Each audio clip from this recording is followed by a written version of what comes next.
Thanks everyone for coming to our workshop. We have a targeted discussion today on the model that we're using in support of the LCFS regulatory updates. Before we start covering the CATS model and the updates that CARB staff have implemented into the example scenarios, we are going to briefly go over objectives for the currently proposed LCFS rulemaking process.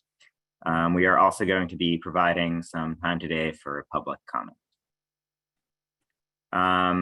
In today's webinar, we will go over the CATS model that staff developed to assess the LCFS, and we will highlight major changes that staff have made to the example scenario staff previously posted. As many of you know, we have also posted the updated scenario to our website, and so that is available for download. However, we are not going to be discussing policy items at today's meeting, and we invite you to review the past workshop material for staff's previous discussion on potential changes to the LCFS, all of which is available on the CARB LCFS website.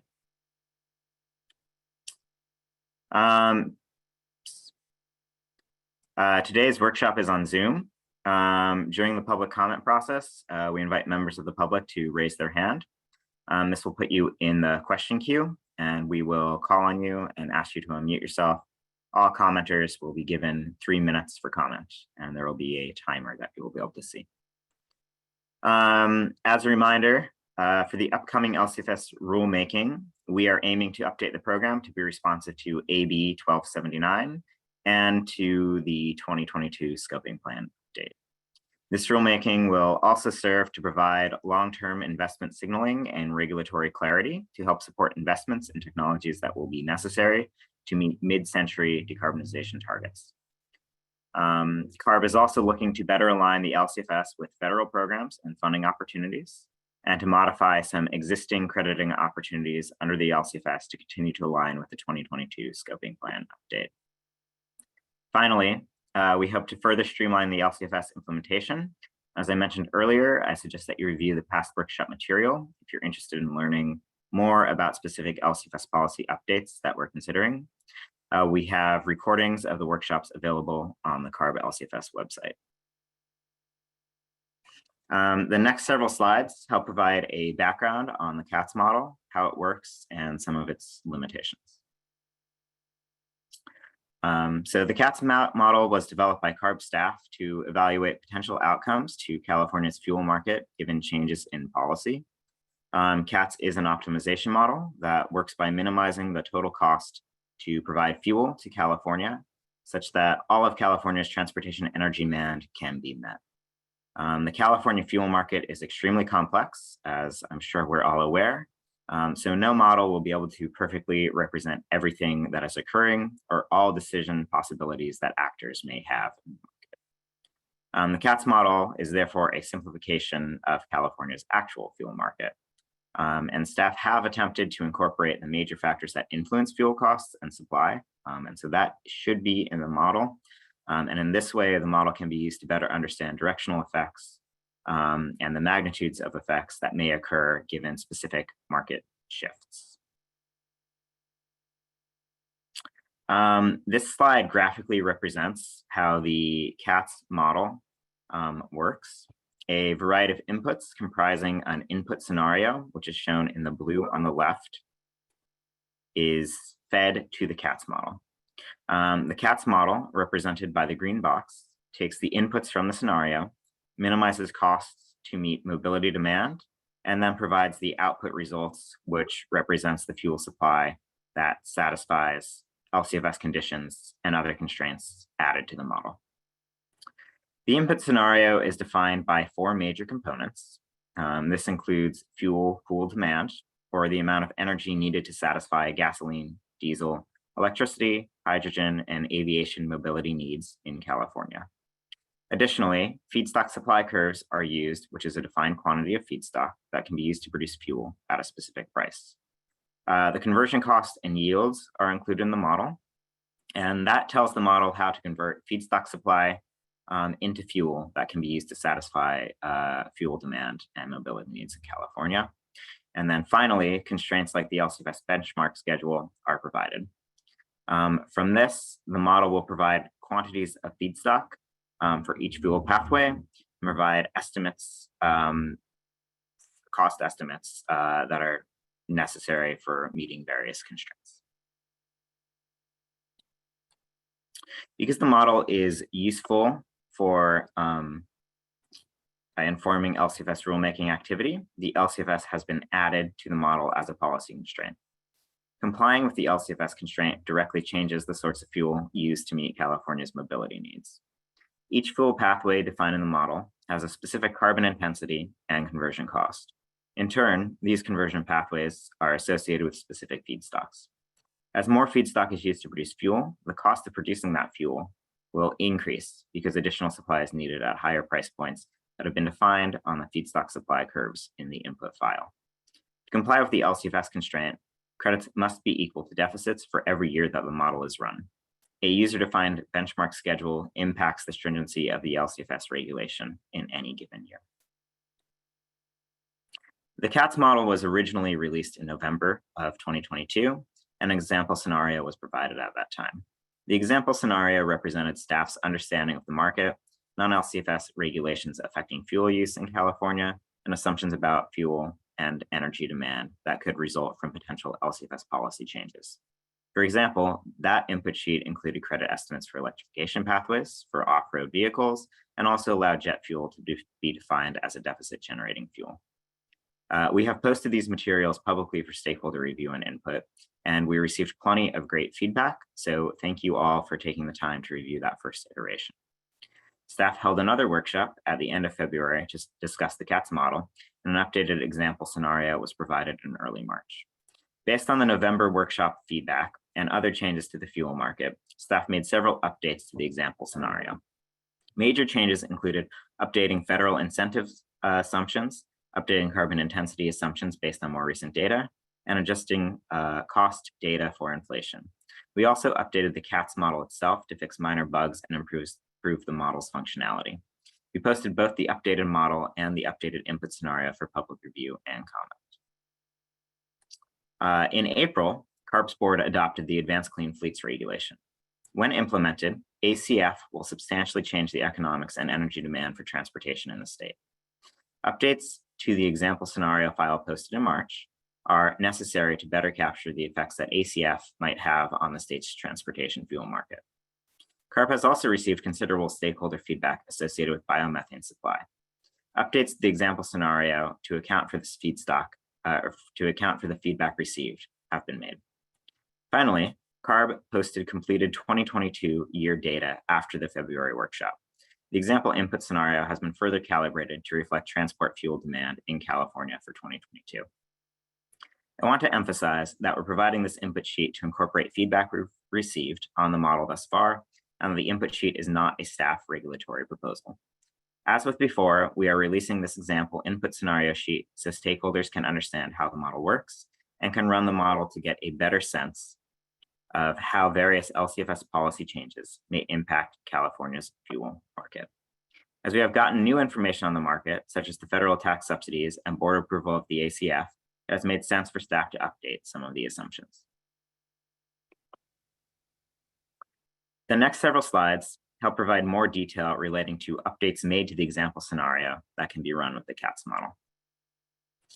As previously discussed, the CATS model has not changed. CARB is still using version 0.2 of the model. However, inputs being fed into the model have changed to better reflect stakeholder feedback. The next two slides cover the main changes made to the example scenarios that have been released. First, the largest change for the example scenario is affiliated with HDV and MDV energy demands.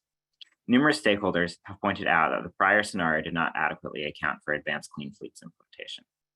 At the time that the previous example scenario was released, the board had not yet adopted ACF. Since that release, ACF has been adopted by the board, and CARB has signed a clean truck partnership with a number of engine manufacturers. Implementation of ACF will greatly increase the number of electric vehicles expected to be on the road in California, which has a significant impact on the types of transportation fuels needed in the future. The input sheet now reflects these potential future fuel demand changes. The next largest change is that additional biomethane supply was added to the model. This change was directly responsive to stakeholder feedback about potential supplies not previously included in the example scenario. Additionally, alternative jet fuel cost estimates were updated to better, hold on, I advanced too many slides. Additionally, alternative jet fuel cost estimates were updated to better link AJF to renewable diesel costs. When we released the previous example scenario in March, the full year 2022 data had not yet been released. With Q4 data released, staff have updated the 2022 model values to align with reported fuel consumption data. Various credit generation estimates have also been updated to capture considerations with off-road electrification pathways. Furthermore, to better capture credit bank considerations, a bank drawdown pathway has been added to the input sheet to better capture dynamics that may result in a reduction of credits in the credit bank. Finally, a small correction was made to the input sheet, which allows for ethanol when blended for use as E85 to also reflect the lower CI of ethanol coming from facilities using CCS.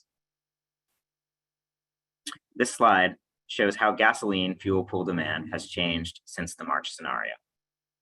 As can be seen, there is a slight change in overall gasoline fuel pool demand. This is due to recalibrating 2022 with 2022 data from LCFS report. Calibration in 2022 was achieved by updating the VMT assumptions in that year for the medium duty and heavy duty vehicle fleets, some of which utilize gasoline. The diesel pool demand, however, has shifted substantially since the March release.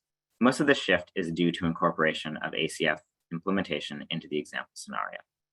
Some of the reduction in diesel pool demand is also due to calibrating with 2022 year reported data, which was done by updating the VMT associated with the medium duty and heavy duty vehicle fleets. This slide shows how much more electricity and hydrogen is anticipated to be needed to achieve the fleet adoption rates as expected by implementation of the ACF regulation. As can be seen, the August example scenario anticipates substantially more ZEVs on the road than the March example scenario. Due to data availability and pricing, staff had previously only included in-state biomethane supply in our feedstock supply curves. Stakeholders requested that staff also include out-of-state supplies in the model. Although there is still considerable uncertainty associated with the cost of out-of-state biomethane supply, staff used in-state costs as a proxy for out-of-state supply curve estimates. The added fuel supply estimates come from data sources that stakeholders suggested we use. I want to note that this represents what staff identified as the eligible fuel pool, not what necessarily would be used, and does not reflect any change to policy from what staff have presented previously. That concludes discussion relating to the major changes that were incorporated into the example scenario that CARB staff posted. As a reminder, the CAT scenario are simplified representations of California's total fuel system. While the model is useful for better understanding effects, the results are approximations of what might happen and do not capture all considerations that ultimately impact the availability and cost of fuels that are used in the state. Model documentation, inputs, and the model can all be downloaded from the CARB workshops page. In terms of the LCFS rulemaking timeline, staff will be releasing the SRIA in the coming weeks. We are slated to have a non-voting item at the September board meeting, which will be followed by release of the 45-day package.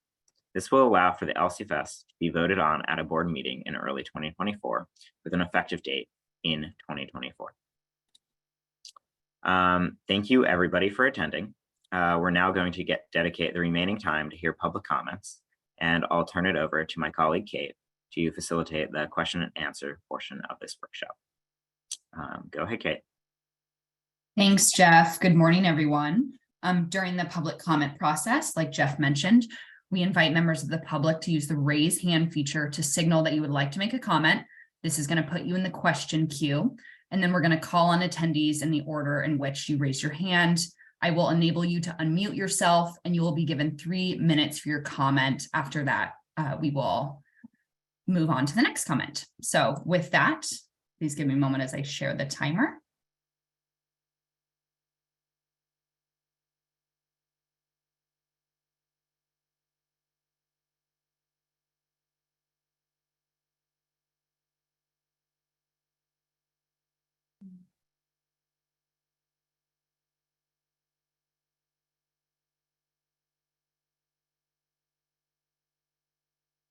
1 second. Okay. First in, make sure everyone can see my screen. Excellent.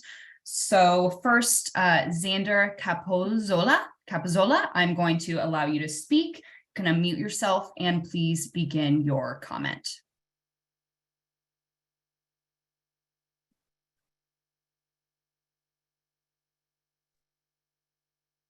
Hi, this is Xander Capozola with Aegis Hedging out of Houston, Texas. Want to thank you for your time this morning.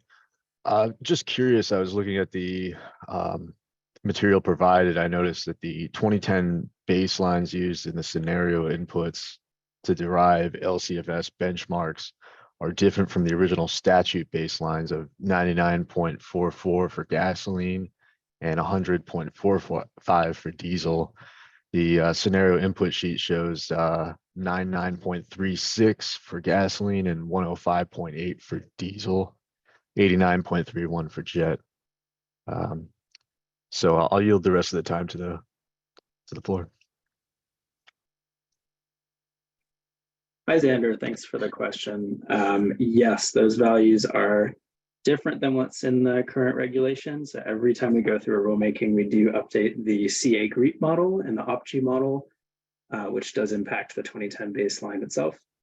Those values are kind of still in progress. The model is still being updated. Staff are still working on it, but that is a snapshot of where things were when we put the release together. Not necessarily the final values that we'll land on for the rulemaking, but it's a step in that direction. Thank you. Thank you. And next, we will have Sasan Sadat. Sasan, I am allowing you to speak. Go ahead and begin your comment. Okay, thank you. Yeah, my question was, so for the out-of-state biomethane supply, you were saying that this run of the model doesn't change any of the policies already like presented on. So I think in an earlier workshop, there was a limit placed on the use of out-of-state biomethane, subject to certain deliverability requirements. So I guess I know that doesn't technically eliminate out-of-state biomethane, but I was wondering if someone could explain sort of how whether this new supply that CARB is including of out-of-state biomethane is still subject in this model to the, I think it was like 2028 deliverability requirements.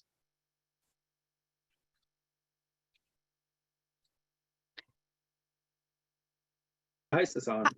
This is Jordan.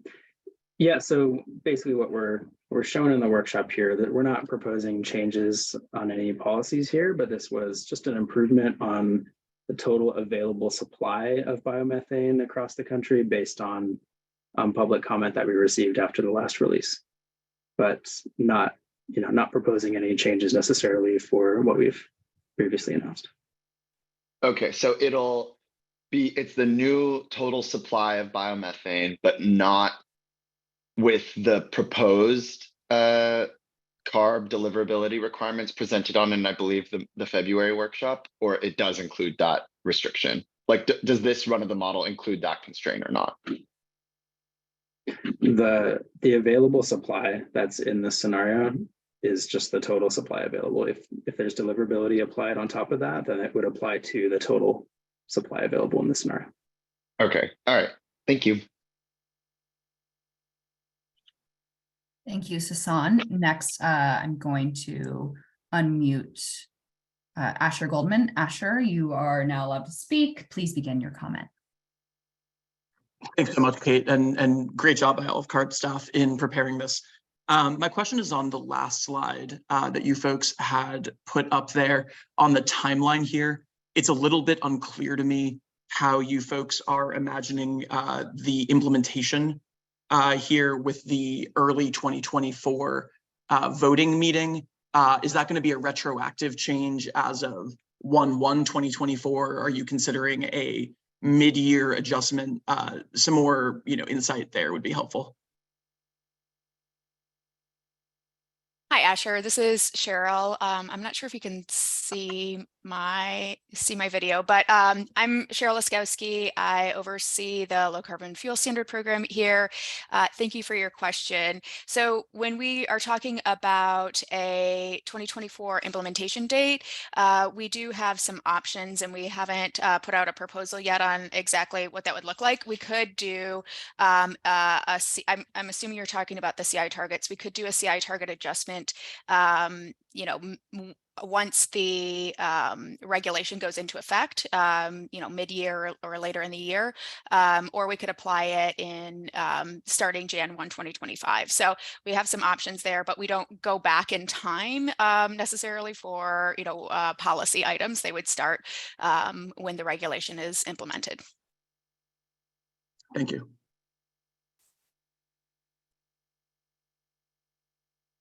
Thanks, Asher. Now next, we're going to go to Jamie Katz. Jamie, I've unmuted your mic. Please begin your comment. Hi, thank you so much, Jamie Katz with Leadership Council. I just had a couple of questions on the slide on the timeline. Just wanted to make sure that I understand. So I believe I heard that the SRIA will be released in the coming weeks. Would just be curious if any sort of more precise release date is available, just trying to prepare for that. And then just wanting to confirm that I heard that the 45-day package is going to be released after the board meeting at the end of September. Hi, Jamie. Yes, that is correct. We are anticipating a SRIA release in the coming weeks. Don't have any more clarity on time to provide it at this point, but then we'll go to the board meeting in late September and release the package sometime after that in the fall. Okay, thank you.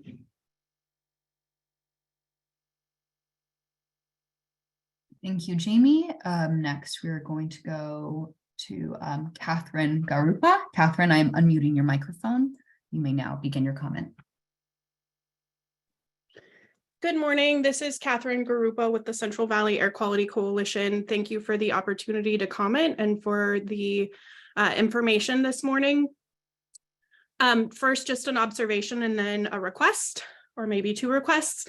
One is, at least on my end, I don't see the option for translation, and I know that CARB has been making a lot of efforts to be more accessible to environmental justice communities that will be impacted by these decisions. So if that wasn't available today, I would encourage it for future workshops. And then the other request is, in some of the concluding slides with the bar charts showing demand for things like battery electric and hydrogen fueled heavy duty vehicles, I wasn't exactly clear what the bar chart was actually representing and what some of the acronyms on it stood for, like MJ, whatever. So if it's possible to take a minute to go back to those bar charts and just kind of talk out a little bit, what it's actually showing is that dollar amounts of investment that's needed in those vehicles? Is it number of vehicles? I wasn't exactly clear on what was being shared there. Thank you. Sure. I think that we can have Jeff walk through that a little bit more to provide some clarity on that. Jeff? Yeah, let me go ahead and back up slides to those couple and we can walk through them real quick. Let's see.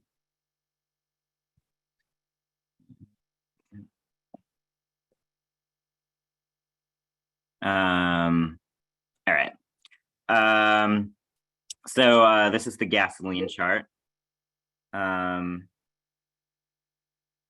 There is megajoules of fuel, which is MJ, and so that is an energy amount.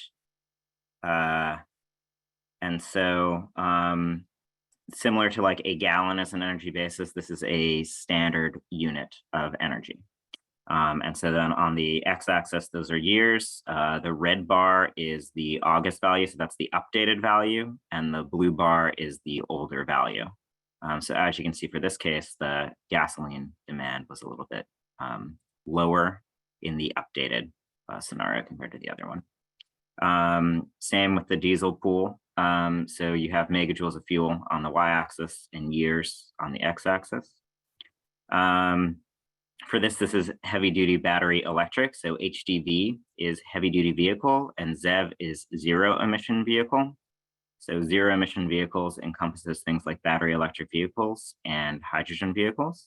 Again, you have energy, and so this we standardized in megajoules. This could have also been in kilograms and can be converted to those sorts of things. Again, we have the March values in blue, and then the recent updates, which are August in red. And as you can see, ZEV energy demand has increased substantially for both hydrogen and battery electric vehicles. And this is reflective of the Advanced Clean Fleets Regulation, or ACF. And I think that maybe answered your question to walk through that. So I will pass this back over to Kate. That is really helpful. Just one other quick thing to make sure that I'm tracking the blue March and the August red value. The difference is that you're trying to display what the modeling results were based on your March assumptions, and then the red is the August update. Is that right? Yeah, that's right. And so the March input scenarios did not reflect Advanced Clean Fleets. And the Advanced Clean Fleets rule will substantially increase the number of zero emission vehicles on the road in California. And the August input sheets have those considerations included. So because there's more ZEVs on the road due to ACF, you would expect to see more energy being used in these zero emission vehicle applications, and then less energy being used in the diesel fuel pool. And so that's why August here is lower than the March value. Okay, that's much clearer now. Thank you very much. Yep, perfect. Thank you, Catherine.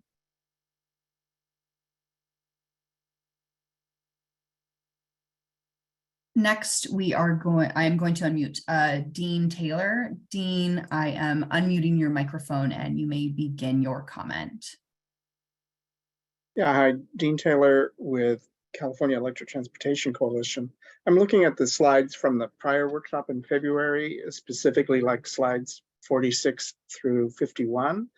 And so I guess, as for example, 46 and 47 go into a lot of detail regarding your assumptions on your scenario. And I'm wondering if all of these are also included in today's presentation. So for example, you had CI target in 2030 of 30% by 2030, 90% by 2045. You had 6% of deficits going to infrastructure crediting. You had in-state jet fuel.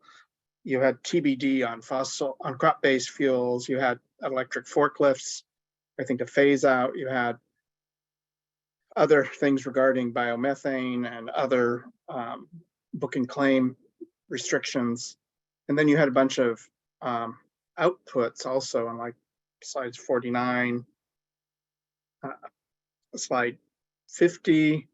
And then one of the best slides, the most interesting slides, you had price estimates, credit price estimates on slide 51. I'm kind of curious, I was expecting, frankly, some of this kind of stuff in today's workshop. Can you please go into, what's different from before, and what are the price impacts, especially, and any other similar things that you covered back in February?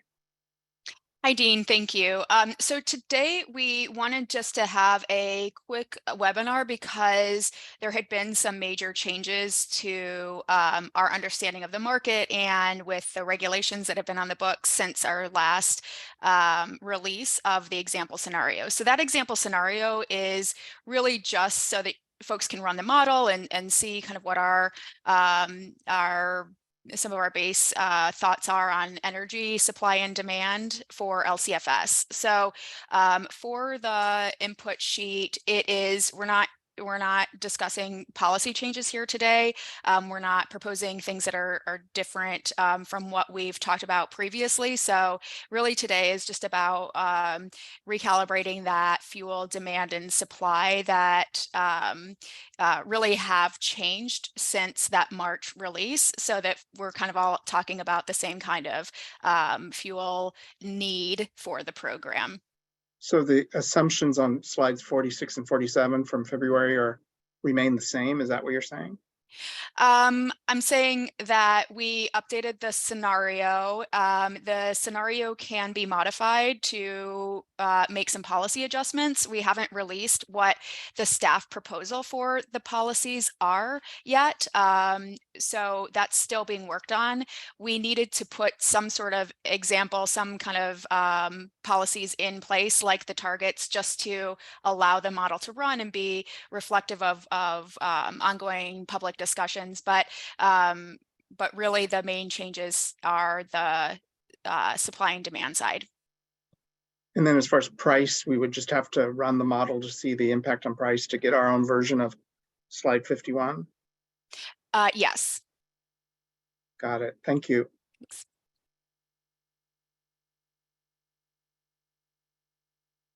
Thank you, Dean. Next, we're going to move to Mark Ventura. Mark, I am unmuting your microphone and you may begin your comment.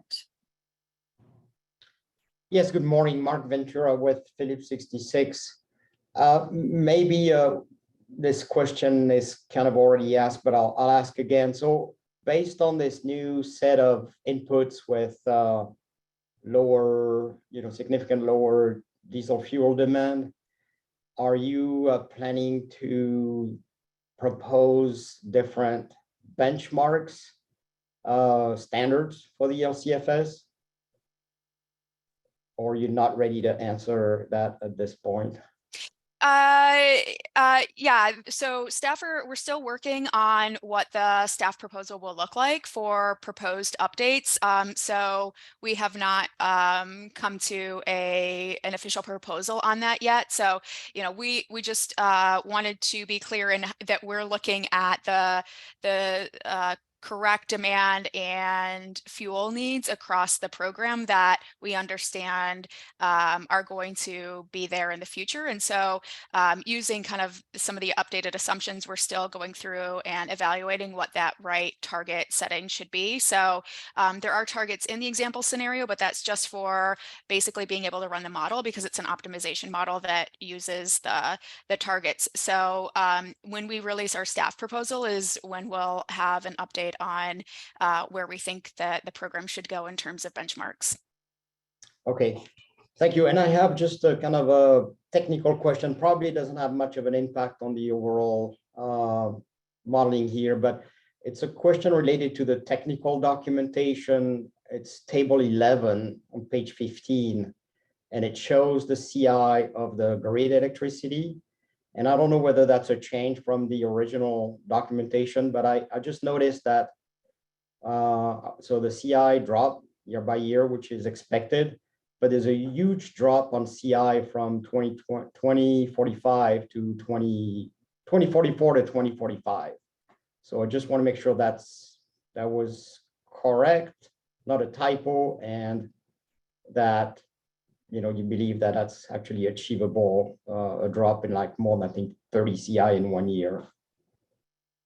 I don't have the technical document memorized, so I will have to look into that, but thank you for pointing that out. I will take a look at that. Okay, thank you. Thank you, Mark. Now moving on to Dallas Gerber. Dallas, I am unmuting your microphone and you may begin your comment. Dallas Gerber with First Energy. I see that the CI for E85 was adjusted to reflect the use of CCS. And I was just wondering if there was any consideration for including in CAT's modeling fuels that are currently in the application process that will easily benefit from CCS technologies such as E15. Dallas, we had difficulty hearing you. Could you repeat your comment? Apologies. I apologize. I'm currently at airport. I see the CI for E85 was adjusted to reflect the use of CCS technologies.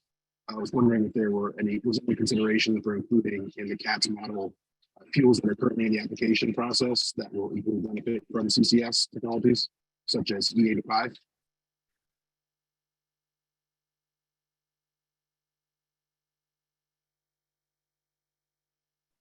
Could you maybe try that one more time?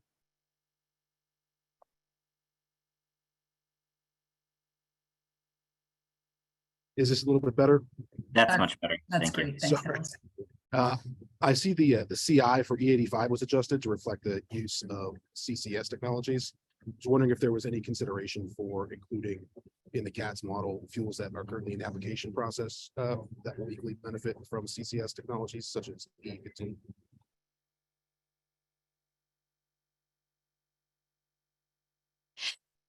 If you're asking about whether there's applications in the queue, we don't talk about applications that are being reviewed right now.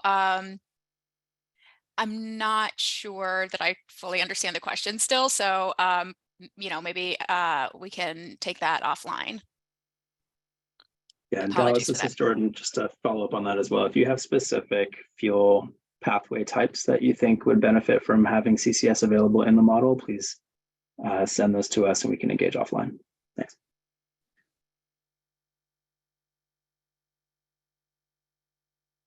Thank you, Dallas. Next, we're going to go to Nasser Kutkut. Nasser, I'm going to unmute your microphone and you may begin your comment. Yes, hi, this is Nasser Kutkut with Smart Charging Technologies. Comparing the input file to the one in March, when it comes to the additional credits for forklifts, there's like, a big, a great reduction, almost by 80–90% in terms of the number of credits starting in 2025. So I'm trying to kind of understand what kind of has changed, in that sense. There was like a drastic reduction in those additional credits. Yes, Nasser, we've previously talked about adjusting the forklift policy. So I would encourage you to look at our earlier workshops that talk about that policy shift, acknowledging that we're seeing significant electrification for many of those technologies. Sorry, if I have a follow-up, the concern we have is just, am I still on? Sorry. Yes, we can hear you. Yeah, I think the concern I have just again, with that big reduction in number of credits and requiring metering, it's going to be really, probably lots of those credits will almost disappear just because the cost of metering will be way higher than the value of those credits. So I think we kind of posted these concerns, but as in, again, our concern is that those credits for the most part may be even way lower if those changes come come into play. Thank you for your comment, Nasser, and we appreciate it. And with that, I'm going to move on to the next comment. Sam Wade, you have the ability to unmute. Please begin your comment. All right, thanks a lot. Appreciate it. Sam Wade with the Coalition for Renewable Natural Gas. First, thanks very much to CARB staff for acknowledging that RNG import opportunities exist today in the LCFS and should exist in the future. It's very important that we study all abatement opportunities that are going to be allowed in the system as we look at the ambition of targets in the program. And if we miss major abatement opportunities, we will not correctly set the targets. So we're very happy to see that there are now values represented for imports. We would ask how those values were adjusted relative to what ICF team provided to CARB. And also, if you can answer this today, I'd appreciate it. What are the total GHG reductions from imported RNG in the first year of the modeling and in the out years? Further, why are no other fuels broken out by imports versus in-state production? why is RNG being treated differently than other fuels with respect to that issue? Thank you. Yeah, thanks, Sam. As part of our discussions with stakeholders, including your group, we understood that there was more biomethane supply than we had previously included. Even, given policy constraints, there is some additional supply. So we looked at the documents and the references that were sent and made some adjustments considering eligibility requirements and added those into the model. I am not sure if others want to add anything else onto that. Sure, Sam, this is Jordan. Wanted to add also, I don't think we're treating RNG supply any different than the others. We have previously, our supply assumptions were based on what was available in California. Now we've expanded that to the whole US based on your feedback. It was helpful. Just like we have supplies across the US for the other feedstocks in the model, like the oils. Thanks, Jordan. But today, you guys know that the out-of-state component of RNG is delivering significant reductions in the system. And the existing quarterly data shows that, but doesn't break out in-state and out-of-state production. So it seems surprising to me that it wasn't in the model from the outset, especially if we're modeling changes to how RNG is treated in the program. Now that it's in there, we'd like a better understanding of how the values were adjusted relative to what ICF provided. And we'd like a better sense of what total abatement or GHG reductions imported RNG delivers, at least in the core scenario that you guys have posted. Thank you for your comment, Sam. We're going to move on to the next speaker, Leticia Phillips. Leticia, I have unmuted your microphone and you can begin your comment. Oh, hi, thank you very much. Thank you. This is Leticia Phillips with UNICA here in Washington, D.C. My comments are mostly regarding the rulemaking timeline and maybe directed to Cheryl. I'm curious to know when we should expect more policy item workshops, like from here until, I guess, the voting board meeting. And also, if you could remind us or just remind me, what are the opportunities or will be the opportunities for engagement, public engagement, once everything is set in motion with the release of the STRIA? Thank you very much. Hi, Leticia. So what we're proposing to do is we're going to there's going to be a joint EJAC Environmental Justice Advisory Committee and CARB board hearing on September 14th. And staff will have a brief presentation on LCFS at that time. And there is we expect LCFS to be one of the topics at that point. So there will be public comment opportunities there. We're also expecting that we will go to the late September board hearing with a non-voting LCFS item, at which time there's also public comment at that meeting. Subsequent to that, as we indicated, we will be releasing the 45-day package. And what that is staff's proposal for regulatory updates with reg text language. And we release that with a 45-day public comment period. So there's a number of opportunities coming up where there will be possibilities to engage and then for you to respond to the actual proposal once we put it out. Thank you very much.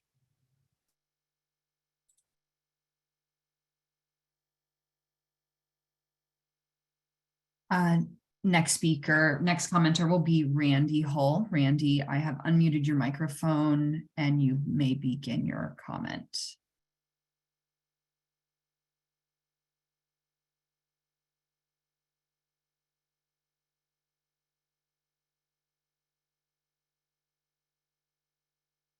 And you can unmute at this point.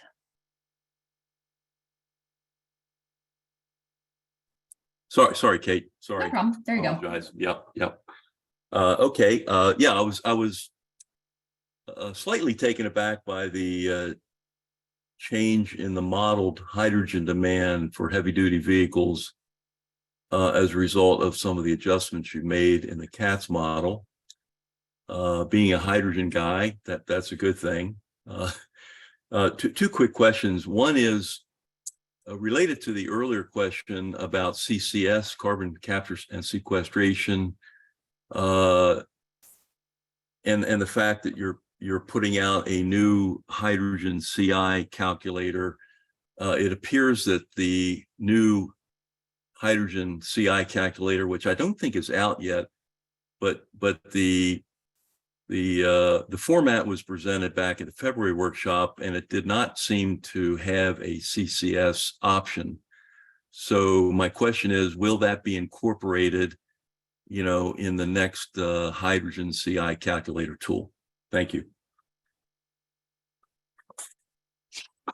Thank you, Randy. So yeah, we did. So the calculators that we put out as draft are tier 1 calculators. They are meant to facilitate pathway application and review for pathways that we have a good understanding of and good experience with, and we can make some assumptions, simplifying assumptions to expedite those reviews.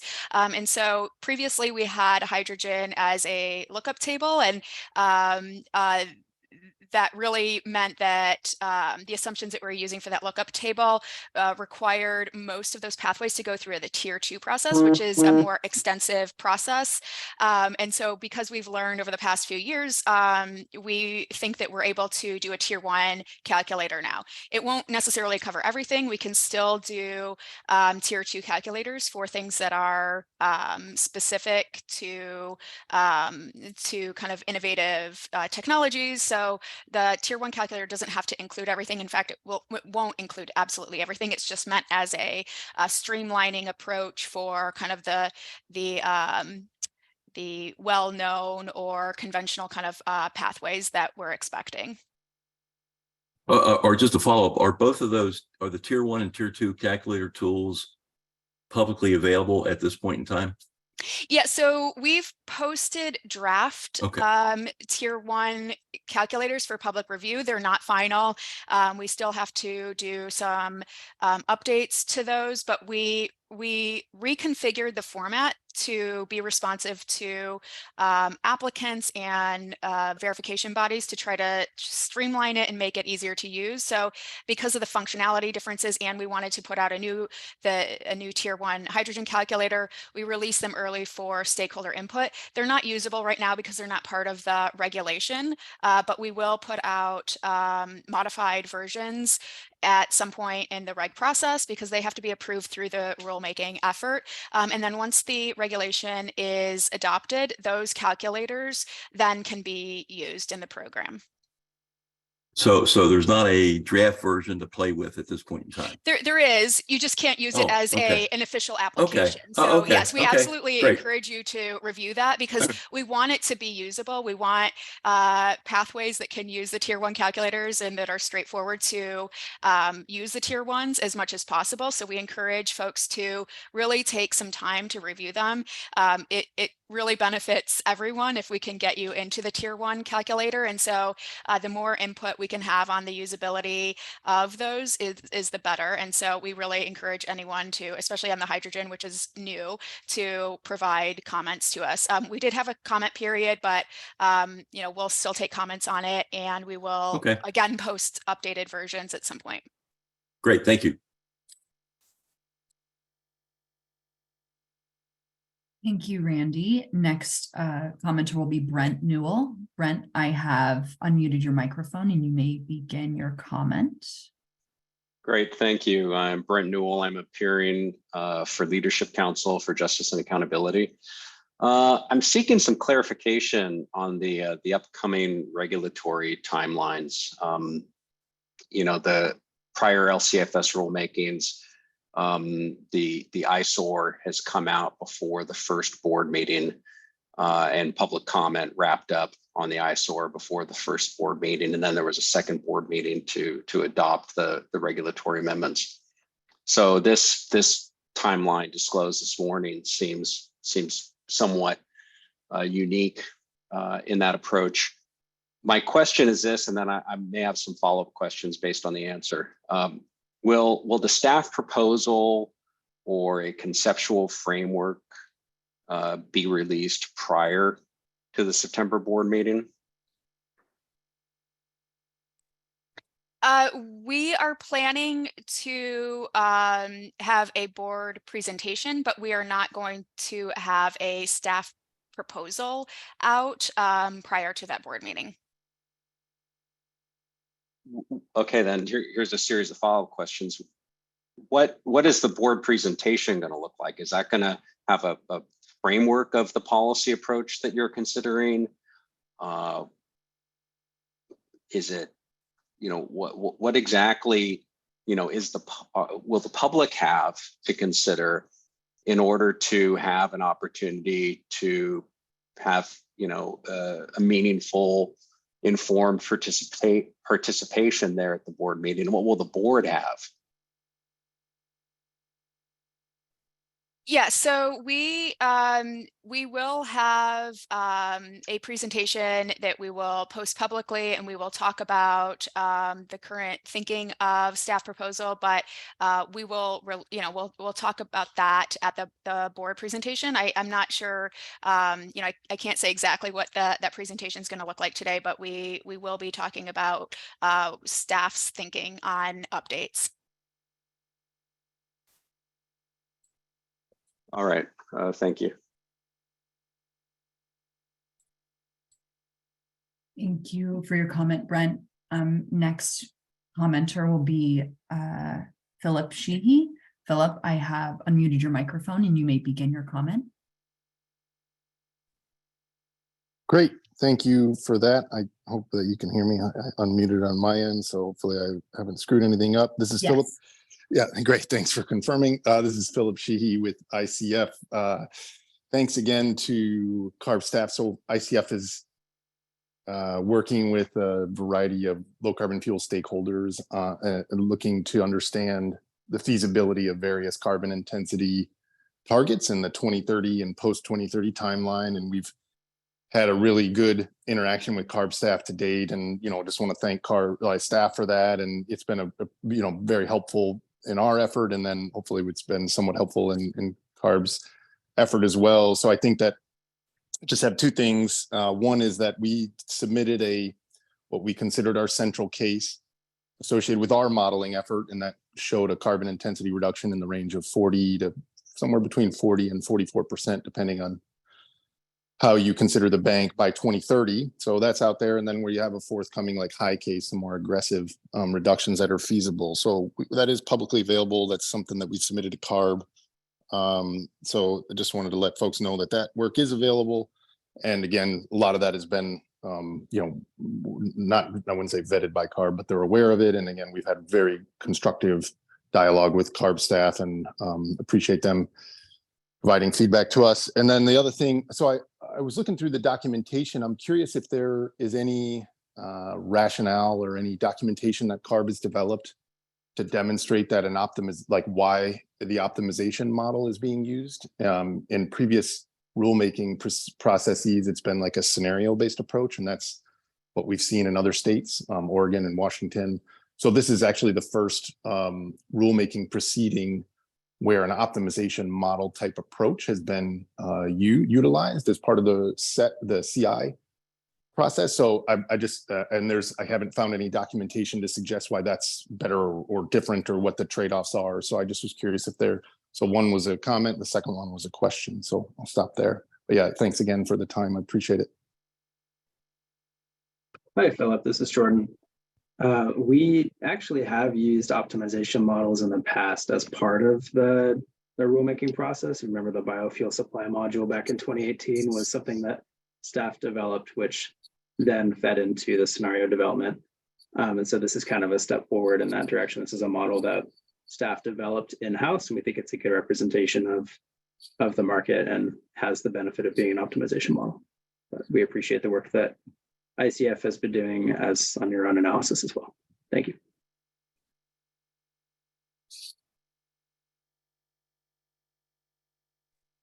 Thank you for your comment. Next, we are going to move to Neil Kohler. Neil, I have unmuted your microphone and you may begin your comment. Thank you. You can hear me? Yes. Good.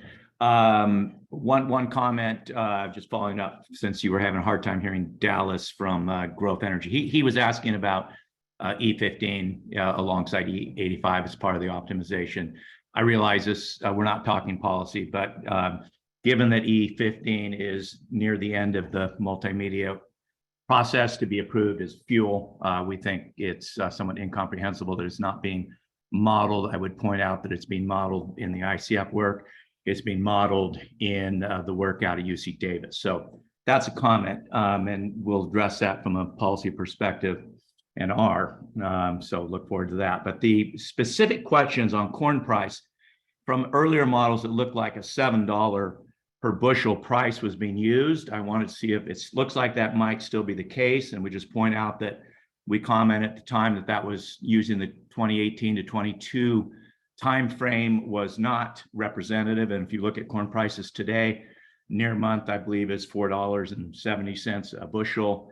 USDA is projecting in 2026, $4.30. There's nothing in the forward curve that shows anything much above $5. In fact, right hovering around that. So about 2/3 high relative to market. So like some comment on that. The ethanol CI is question number 2. It looks like we're using a starting point of 66, which is all the registered pathways that are average.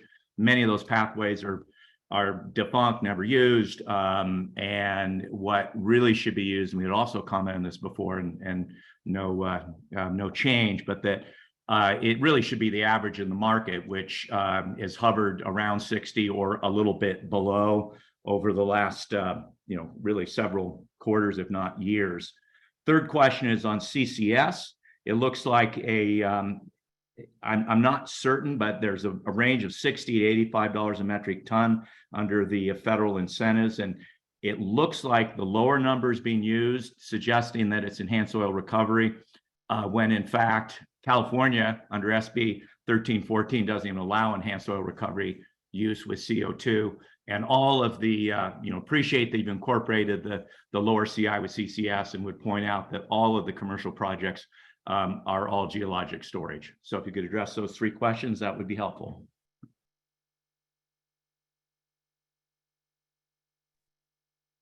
Thank you. So just to clarify, we do look at kind of historical price estimates and use that as a reference point for our supply curves. So yeah, that's kind of where we take our data, but appreciate that there's different ways to model it and that you have some differing information. So appreciate that. And you're right that the E15 is still going through an evaluation. And so we have not modeled it to date.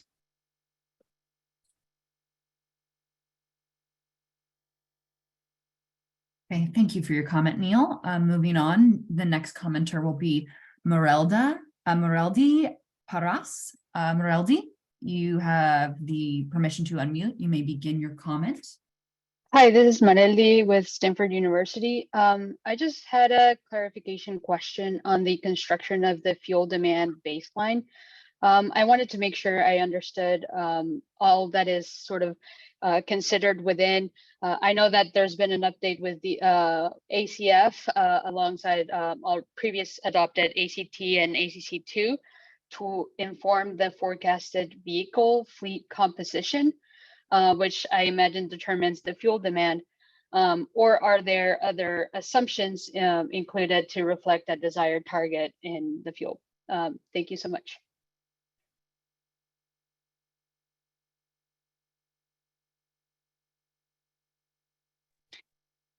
I believe that we took assumptions from the other regulations regarding what the fuel demand would be given implementation of those. I don't know, Jeff, if you want to add anything onto that.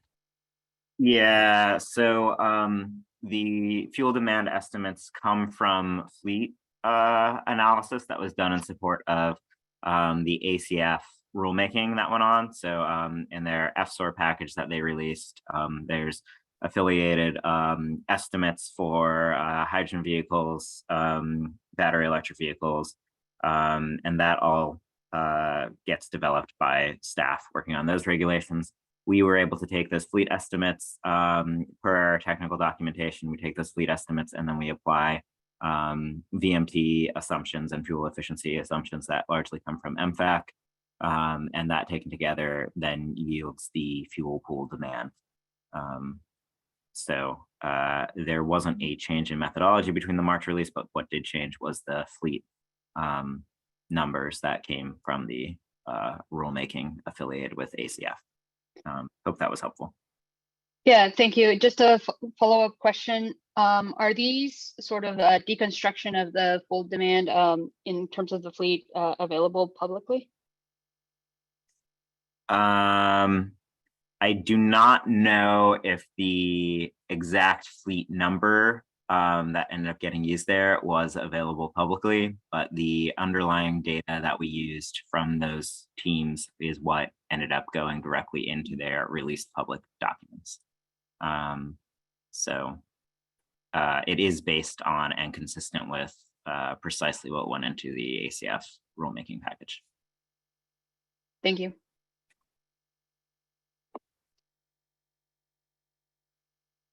Thank you for your comment. Next, we'll move on to Colin Suarez. Colin, I have, oh, sorry, wrong person. 1 second, please. I think Colin, I have unmuted your microphone if you would still like to make your comment. Yeah, sorry, I was just lowering my hand, trying to get ahead of the curve. Colin Suarez, Western Propane Gas Association. Appreciate the time for CARB staff taking here today. 2 quick questions. One, is there any general idea, Q1, Q2, whenever, timeline for the updating of the GREET model? We had submitted comments pursuant to that February workshop, and I know you're still taking public comments, but I think there's a lot of inputs and assumptions in that model that we're very curious to see how you feel as an agency. And then the second was with the CATS model, were there any changes to demand in the auto gas segment of the market, particularly natural gas and propane pursuant? You made pretty significant changes to hydrogen, battery electric, and diesel. Just curious about the auto gas segment. Thank you.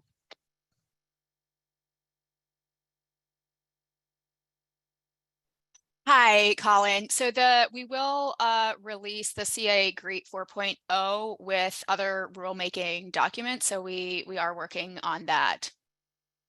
And then I don't believe natural gas vehicles were changed relative to what we had in March. Thank you. I appreciate it. It's just so are we expecting the GREET model to be updated along, do you post it alongside the other documentation coming in the fall, or is this something that's going to be a separate timeline for production of documents from the policy side of the rulemaking? I believe that we're aiming to publish all of the materials for public review. I can't give you the exact timing, but we are working on that CA GREET 4.0 update for public comment. Thank you.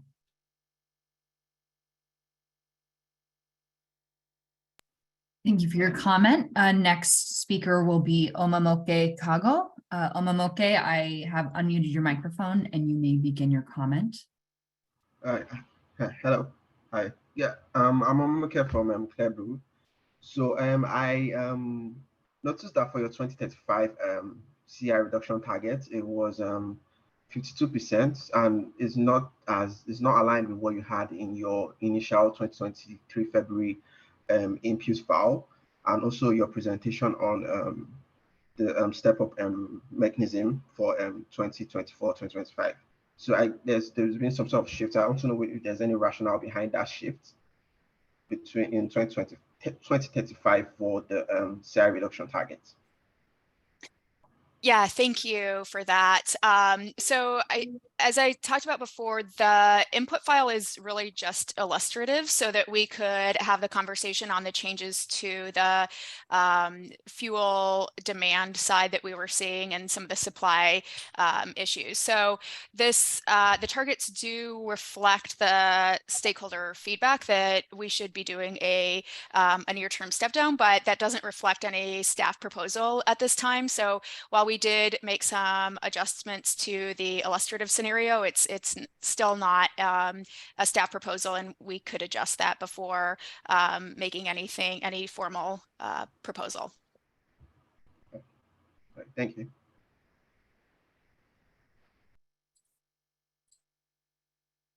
Thank you for your comment. Next, we will move on to Oscar Garcia. Oscar, I have unmuted your microphone and you may begin your comment.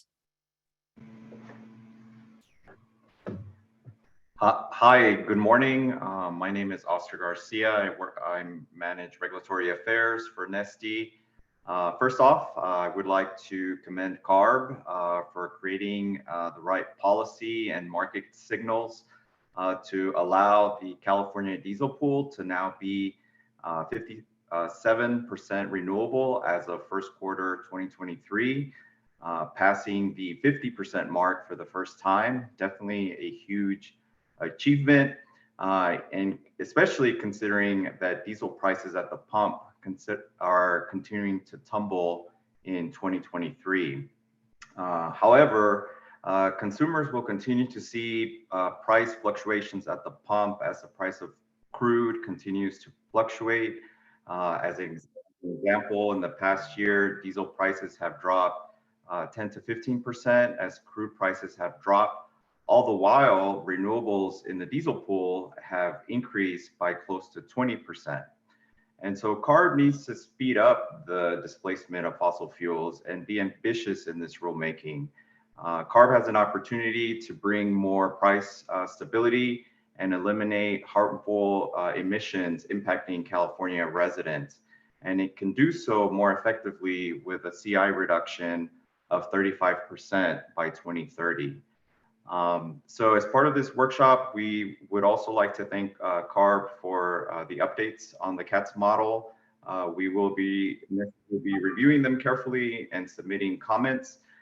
In the interim, we would like to ensure that CARB is incorporating data from the modeling conducted by ICF, especially around renewable diesel and SAF. That model shows that a CI reduction of 40 to 44% is possible by 2030. So thus making the 35% CI reduction being considered by CARB sort of the obvious choice for this rulemaking. So hopefully CARB is leveraging that ICF modeling, some good work there, and work that was done by folks that do modeling for other states with LCFS programs. So definitely a good resource. So I'll leave it at that. Thank you for everything, and Neste will be submitting written comments as part of this workshop. Thank you.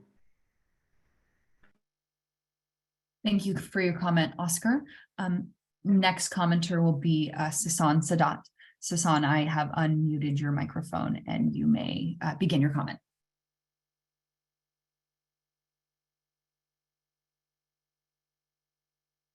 Let me do that again. There you go, Sasan.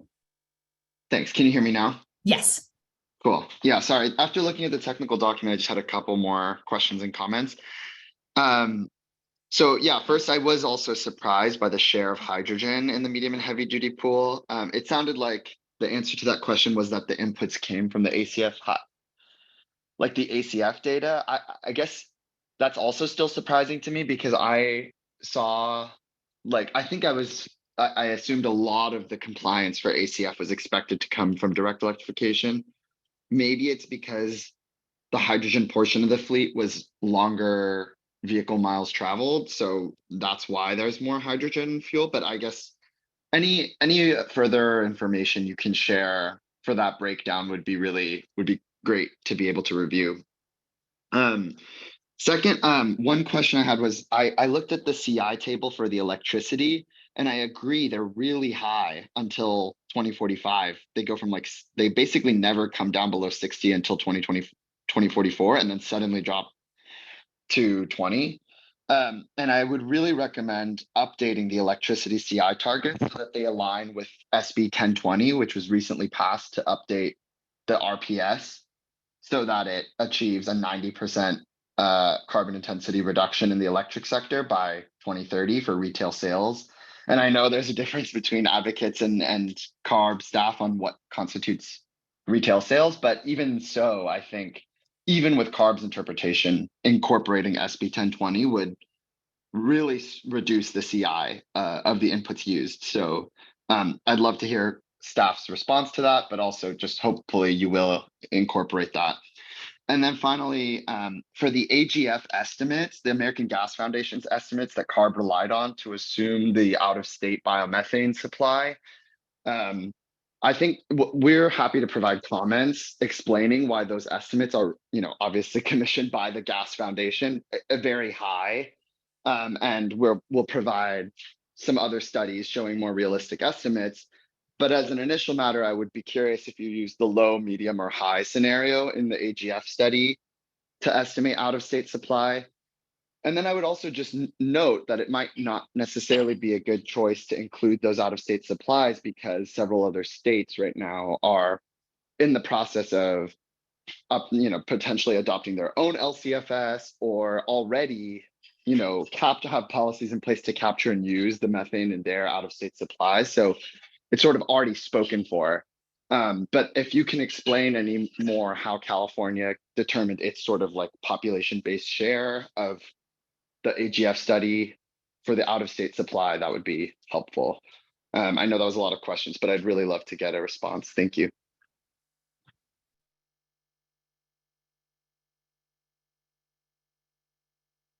Hi, Sasan. So I can start on some of the H2 questions.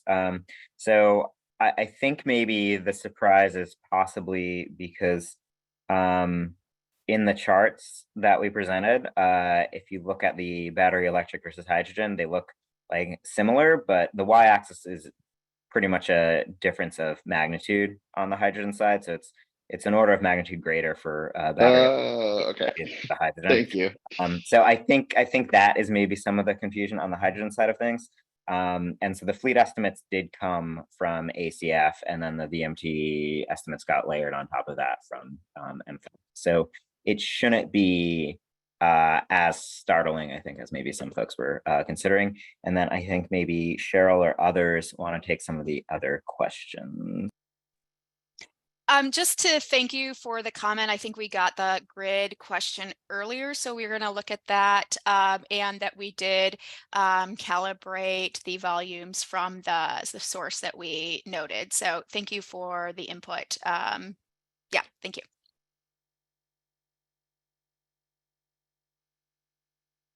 Okay, next you're going to go to Letitia Phillips. Letitia, I am unmuting your microphone. You may begin your comment. Thank you again, Letitia Phillips with Unica. I had a chance to skim through some of the technical document, and I have a question, just maybe asking for a clarification. I noticed that the only ethanol that you guys list on the CI here is corn ethanol from the US. Are you looking into, and I think before you also only listed corn ethanol, are you looking into other ones? If not, why not? Especially when I looked also in the jet fuel here, I don't see anything. And we know that alcohol to jet is one of the pathways, and there is tax money for that. Are you guys going to consider that and ethanol from outside of corn ethanol? Thank you. U.S. corn ethanol. Thank you. Hi, Letitia. This is Jordan. On the alcohol to jet pathway, we haven't received sufficient information on that from prior workshops to construct that pathway here. So we have not included that in this scenario, but we can go back and look into the cane ethanol side. Thank you.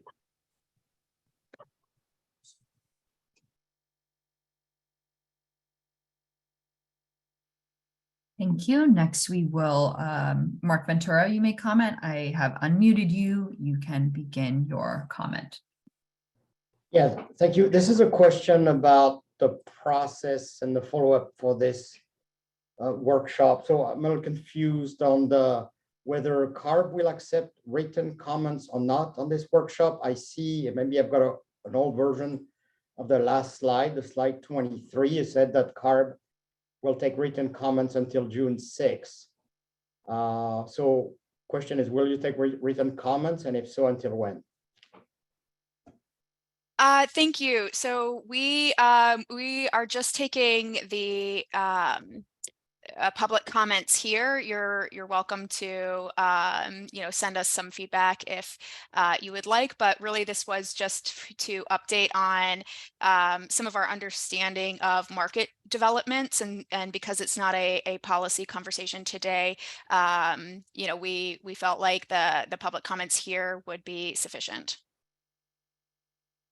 Okay. Yeah. Sorry about the typo. Okay. All right. Thank you.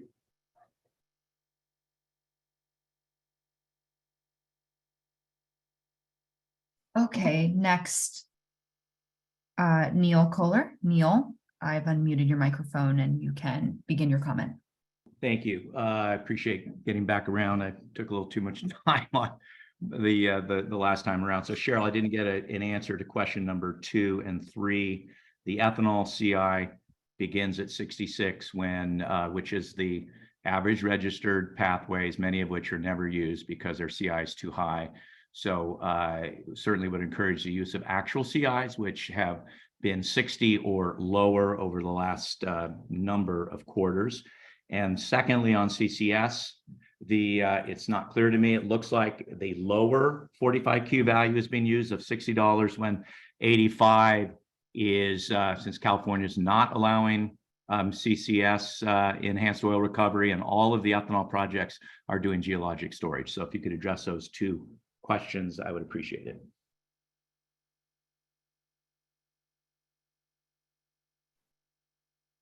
Thank you. So I'm hoping that maybe someone from my team can help out on the CI. I believe we calibrate it through using the registered pathways that we have today. And I also believe that in the March scenario update, we did do a lowering of the CI over time consistent with what we've seen historically. Someone can correct me if I'm wrong on that one. Thanks, Cheryl. No, that's correct. We're starting with the average of registered pathways, Neil, as you said, and then we decline that CI over time as CCS in the ethanol space phases in. But point taken on the tax credit, we can look into which value we're using there. I appreciate it, because the 85 would be the only correct one. But also back to the CI, why would you not use it? Again, it seems only credible to use what's actually in the market. They're just registered pathways that just aren't utilized, and because they're too high, the market won't take them. So why would you not start with what is actually in the marketplace today? Anything else seems not right. Yeah, thank you for the comment. I think that's what we're doing across the board with the other fuel pathways, but I appreciate the feedback. Team, we have no remaining comments. Great. Last call for comments.